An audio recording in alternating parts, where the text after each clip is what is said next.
আপনারা এতক্ষণে নিশ্চয়ই এসআই এর যে লিস্ট প্রকাশিত হয়েছে সেটা আশা করি হাতে পেয়ে গেছেন এবং আপনাদের নাম আছে কিনা সেটাও আপনারা জানতে পেরে গেছেন, বা যদি না পেয়ে থাকেন কোথা থেকে কিভাবে ডাউনলোড করবেন সে বিষয়েও আমার এই চ্যানেলে ভিডিও আমি করে দেখিয়ে দিয়েছি।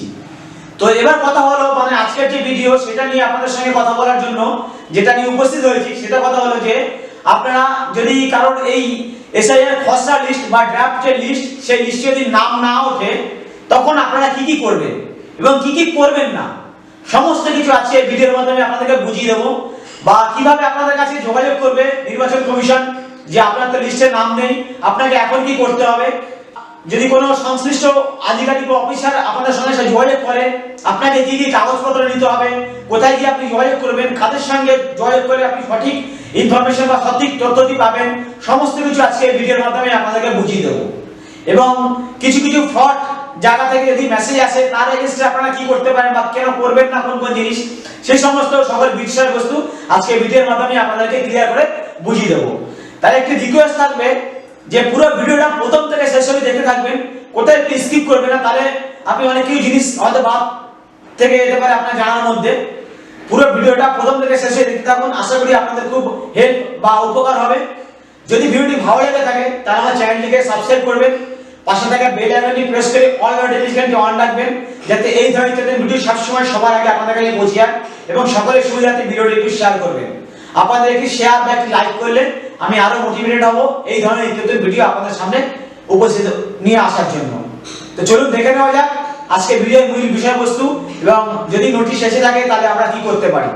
তো দেখুন, সংশোধন এসআইআর পর্বের খসড়া ভোটার তালিকায় অনেকের নাম বাদ পড়েছে। এমন পরিস্থিতিতে স্বাভাবিকভাবেই প্রশ্ন উঠেছে তালিকায় নাম না থাকলে এবার কি হবে এবং নির্বাচন কমিশন কিভাবে সংশ্লিষ্ট ভোটারের সাথে যোগাযোগ করে। নিয়ম অনুযায়ী খসড়া তালিকায় কারোর নাম না থাকলে নির্বাচন কমিশন তাকে শুনানির জন্য ডাকতে পারে। শুনানি সাধারণত জেলা শাসক, ডিএম, মহকুমা শাসক, এসডিও বা অন্য কোনো প্রশাসনিক আধিকারিকের অফিসে অনুষ্ঠিত হয়, যারা ইআরও বা এইআরও হিসেবে দায়িত্ব পালন করে। এবারে কথা হলো কমিশন কিভাবে যোগাযোগ করবে। যদি আপনি বাদের তালিকায় থাকেন তবে কমিশন সরাসরি আপনার সঙ্গে যোগাযোগ করবে। এক্ষেত্রে ভোটার তালিকায় নথিভুক্ত মোবাইল নম্বরে একটি মেসেজ পাঠানো হতে পারে। একই সঙ্গে কমিশনের পক্ষ থেকে একটি আনুষ্ঠানিক নোটিশও জারি করা হবে যেখানে শুনানির তারিখ, সময় এবং স্থান স্পষ্টভাবে উল্লেখ থাকবে। তবে মনে রাখা জরুরি, এই ধরনের ক্ষেত্রে কমিশন আপনার ইমেল আইডিতে আলাদা করে কোনো মেল পাঠায় না বা ডাকযোগে কোনো চিঠিও পাঠায় না। নোটিশটি সরাসরি আপনার হাতে পৌঁছে দেওয়ার দায়িত্ব থাকে সংশ্লিষ্ট বুথ লেভেল অফিসার অর্থাৎ বিএলও এর উপর। বিএলও আপনাকে নোটিশ পৌঁছে দিয়ে কোথায় এবং কবে হাজির হতে হবে সে বিষয়ে জানিয়ে দেবে। অর্থাৎ এখন চারিদিকে দেখতেই পাচ্ছেন যে নানান রকমভাবে মেল আইডি মেল পাঠাচ্ছে বা অন্য নানান রকমের কিছু ফ্রড হচ্ছে। তো আপনার সেই চিন্তা করবেন না, বিএলওই সম্পূর্ণ কাজটা আপনার বাড়িতে এসে বা আপনার সাথে যোগাযোগ করে সম্পূর্ণ জিনিসটা আপনাকে বুঝিয়ে দেবে যে আপনাকে কোথায় যেতে হবে, কোথায় গিয়ে যোগাযোগ করতে হবে, সম্পূর্ণ বিএলওরাই আপনাদেরকে হেল্প করবে এই বিষয়ে।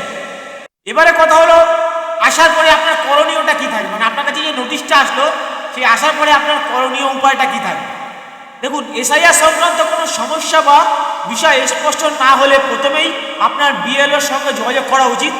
ভোটার হেল্পলাইন অ্যাপ ব্যবহার করে নিজের এলাকা বা বুথ নম্বর দিয়ে সার্চ করলেই বিএলও এর ফোন নাম্বার পাওয়া যাবে।